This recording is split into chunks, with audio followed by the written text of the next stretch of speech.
மொஹாக்சின் lily என்று அழைக்கப்படும் புனித கட்டேரி டெகக்விதா தற்போதைய நியூயார்க் மாநிலத்தில் பிறந்தார். பெரியம்மை நோயால் பாதிக்கப்பட்டு முகம் வடுவாகவும் உடல் நலம் பலவீனமாகவும் இருந்ததால் 19 வயதில் கிறிஸ்தவ மதத்திற்கு மாறினார். தனது சமூகத்தினரிடமிருந்து ஏளனத்தை எதிர்கொண்டார்.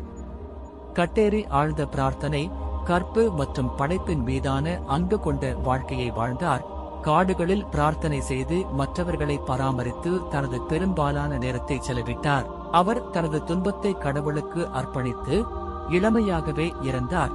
ஆனால் அவரது நம்பிக்கையும் கருணையும் ஒரு நீடித்த மரபை விட்டுச் சென்றது.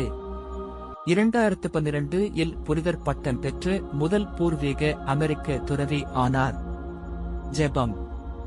அனைத்து அழகையும் படைத்தவர் செயின்ட் கட்டேரி டெகக்விதா மூலம் விசுவாசத்தின் சக்தியை நீங்கள் எங்களுக்கு காட்டியுள்ளீர்கள்.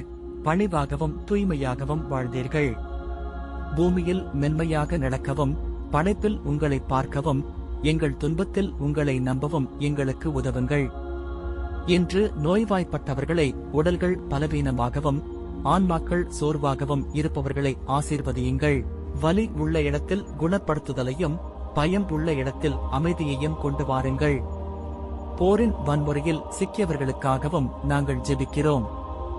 அப்பாவிகளுக்கு அடைக்கலம் கொடுங்கள். உடைந்த இதயமுள்ளவர்களை ஆறுதல் படுத்துங்கள். மேலும் மோதல்கள் நிலவும் இடத்தில் அமைதியை விதையுங்கள்.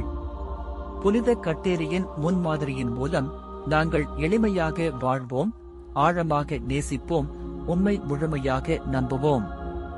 எங்கள் ஆண்டவராகிய கிறிஸ்துவின் மூலம். ஆமென்.